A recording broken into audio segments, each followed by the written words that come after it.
বেশি গরম পড়েছে বর্তমানে যে আইসক্রিম অথবা ঠান্ডা কিছু খাওয়া ছাড়া আমাদের দিন কোনোভাবেই চলছে না। তো এই কথা মাথায় রেখে আজকে আমি তোমাদের সাথে একদম অন্তর ঠান্ডা হয়ে যাওয়ার মতো কাঁচা আমের একটি আইসক্রিমের রেসিপি নিয়ে এসেছি। আসসালামু আলাইকুম এভরিওয়ান, আশা করি তোমরা সবাই অনেক অনেক বেশি ভালো আছো। এই গরমে যদি তোমরা একদম সিম্পলভাবে অল্প সময়ে অনেক বেশি মজাদার আইসক্রিম বানাতে চাও তাহলে কিন্তু ঘরে থাকা মাত্র অল্প কিছু উপকরণ দিয়েই বানিয়ে ফেলতে পারবে। তো রেসিপিটি শুরু করার আগে তোমাদের কাছে আমার একটাই রিকোয়েস্ট, আমার চ্যানেলটিকে যদি তোমরা এখন পর্যন্ত সাবস্ক্রাইব করে না থাকো অবশ্যই একটা সাবস্ক্রাইব করে দিও, সেই সাথে বেল বাটনে ক্লিক করে রেখো, কারণ তোমরা যদি বেল বাটনে ক্লিক করে রাখো সেই ক্ষেত্রে কিন্তু নেক্সট যত রেসিপি আমি শেয়ার করব সেটা খুব দ্রুতই তোমরা সামনে পেয়ে যাবে। তো আজকে আমি তোমাদের সাথে শেয়ার করতে যাচ্ছি কাঁচা আমের আইসক্রিম।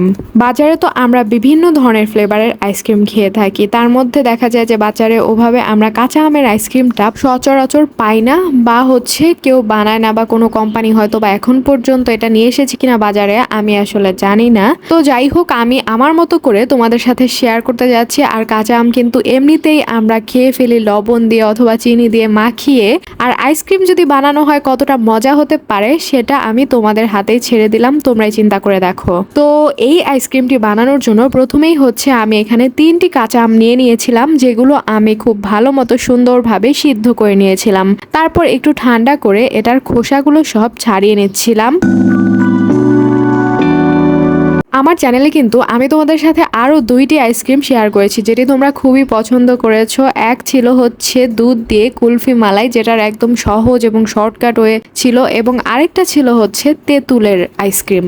যাই হোক, তো এই যে আমের খোসা ছাড়িয়ে নেওয়ার পর কিন্তু আমি এই যে আমটাকে ছাড়িয়ে নিচ্ছিলাম। এটা আমি নিচ্ছিলাম একটা ব্লেন্ডারে, কারণ এরপর আমি বেশ কিছু জিনিস অ্যাড করব, তারপর এটাকে ব্লেন্ড করে নিয়ে আসবো।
এই তো দেখতেই পাচ্ছ তোমরা, এখানে কিন্তু আমার আমের যে অংশগুলো সেগুলো কিন্তু ছাড়ানো হয়ে গিয়েছে।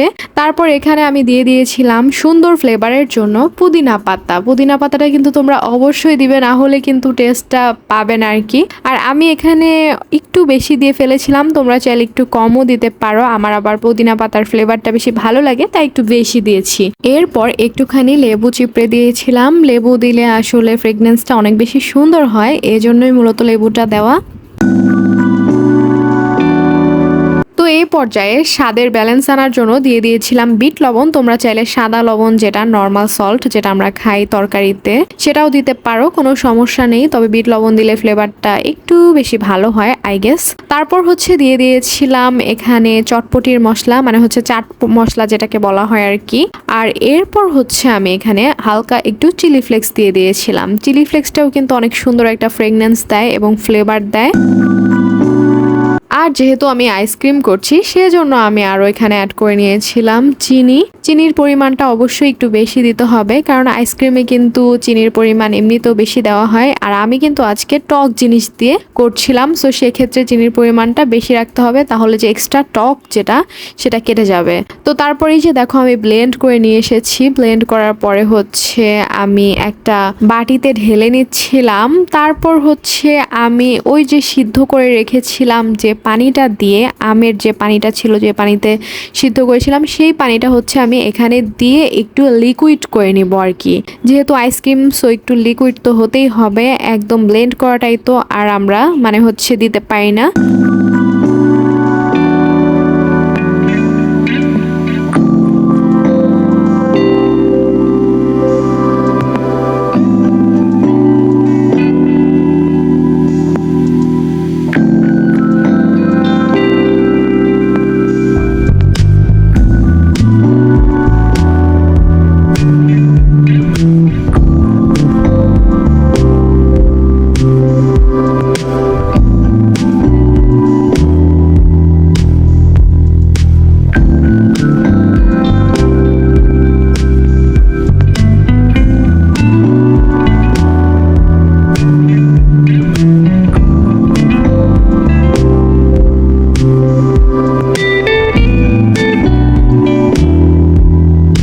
তো এই তো দেখতেই পেলে আমি সিদ্ধ করা পানি মানে হচ্ছে আম সিদ্ধ করা পানিটা দিয়ে দিয়েছি এবং ভালো মতো নেড়ে চেড়ে এটাকে অনেক সুন্দরভাবে মিক্স আপ করে নিচ্ছিলাম। তো এরপর দেখো এখন হচ্ছে আমি কালার অ্যাড করব। কালারের জন্য কিন্তু আমি ফুড কালার নিয়ে নিয়েছিলাম, গ্রিন কালারটা। এখানে হচ্ছে গ্রিন কালার দিয়েছিলাম যেহেতু কাঁচা আম, সো গ্রিন কালারই দিতে হবে। ফুড কালারটা একদম সুন্দরভাবে দিয়ে মিক্স করে নিচ্ছিলাম।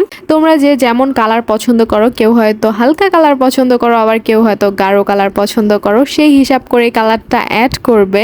আমি একটু গাঢ় কালার হলেই পছন্দ করি, সো আমি একটু বেশি করে দিয়ে দিয়েছিলাম। তারপর হচ্ছে এই যে মিক্স করে একদম কালারটা বানিয়ে নিয়েছিলাম।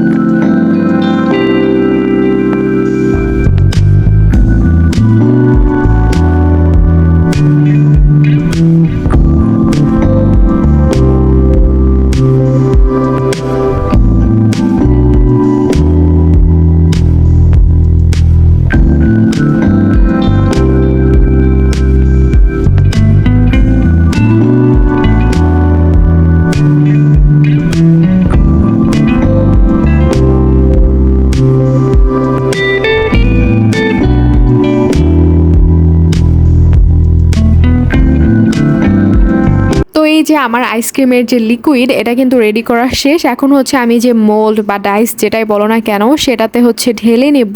ঢেলে নিয়ে তারপর আমি ফ্রিজে ছেড়ে দিব প্রায় 1 দিনের জন্য। তারপরের দিন হচ্ছে আমি এটাকে হালকা একটু পানিতে ভিজিয়ে রাখবো, মানে হচ্ছে বেশিক্ষণ আবার ভিজিয়ে রাখা যাবে না, তখন কিন্তু গলে যাবে। মানে আইসক্রিমটা যেন সুন্দরভাবে উঠে আসে সেজন্য হালকা একটু ভিজিয়ে নিব এবং তারপর হচ্ছে উঠাবো। কারণ অনেক সময় দেখা যায় যে এমন ভাবে বরফ জমে যায়, যখন আমরা কাঠিটা ধরে টান দেই তখন শুধুমাত্র কাঠিটাই উঠে আসে, আইসক্রিমটা আর উঠে আসতে চায় না। ঠিক এই জন্য এই প্রসেসটা ফলো করা। তো এই তো আমার আজকের আইসক্রিমটা এই পর্যন্তই। আর হচ্ছে এই আইসক্রিমটা এত বেশি ইয়ামি হয়েছিল, গরমের দিনে আসলে তোমরা এটা খেলে তোমাদের অন্তর একদম জুড়িয়ে যাবে, প্রাণ একদম ঠান্ডা হয়ে যাবে। তো আমার চ্যানেলে কিন্তু আরো 2টা আইসক্রিমের রেসিপি রয়েছে, তোমরা দেখে নিতে পারো। আর সেই সাথে অবশ্যই আমাকে সাপোর্ট করে আমার পাশে থাকবে, আমাকে সাবস্ক্রাইব করে দিবে এবং একটি লাইক এবং কমেন্ট করে সবসময় পাশে থাকবে। ভালো থেকো, সুস্থ থেকো, তোমাদের জন্য দোয়া রইলো, আমার জন্য দোয়া করো। আল্লাহ হাফেজ।